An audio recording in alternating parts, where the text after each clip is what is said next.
இருக்கும். இப்போ நிறைய மதர்ஸ்க்கு வந்து இருக்கிற ஒரு பெரிய கவலை என்னன்னா, என் குழந்தை சரியாவே சாப்பிட மாட்டேங்கிறாங்க. ரொம்ப வீக்கா இருக்காங்க. எதிர்ப்பு சக்தி வந்து சுத்தமா இருக்கிறது இல்ல. ரொம்ப நோஞ்சானா இருக்காங்க. ஸோ அவங்களுக்கு ஏதாவது இம்யூன் பூஸ்ட் பண்ற மாதிரி ஏதாவது சப்ளிமெண்ட்ஸ் இருக்கா? அந்த மாதிரி எல்லாம் கேட்குறீங்க இல்லையா?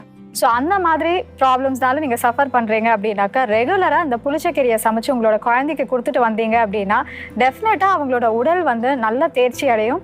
அது மட்டும் இல்லாம அவங்களோட இம்யூனிட்டியும் வந்து பாத்தீங்கன்னா நல்லா ஸ்ட்ரெங்தன் ஆகும். ஸோ இது வந்து ஃபர்ஸ்ட் டிப்பு. ரெண்டாவது, சில பேர் வந்து இந்த பாடி ஹீட் ரொம்ப அதிகமா இருக்கும்.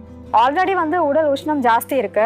அப்படி இருக்கிற பட்சத்துல நிறைய பேர் வந்து இந்த ஃப்ரைட் ஃபுட்ஸ், ஜங்க் ஃபுட்ஸ் இந்த மாதிரியான உணவுகள் நீங்க அதிகமா எடுத்துக்கும் போது என்ன ஆகுதுன்னா, அந்த உடல் சூடு வந்து இன்னும் அதிகமாகுது. ஸோ அந்த மாதிரி ப்ராப்ளம்ஸ்னால சஃபர் பண்றீங்க அப்படின்னா, நீங்க இந்த புளிச்சக்கீரை எடுத்துக்கும் போது அந்த பாடி டெம்பரேச்சர் கம்மி பண்ணி அதை வந்து சமநிலையில வச்சுக்கிறதுக்கு வந்து இந்த புளிச்சக்கீரை பெரிய அளவுல வந்து உதவுது.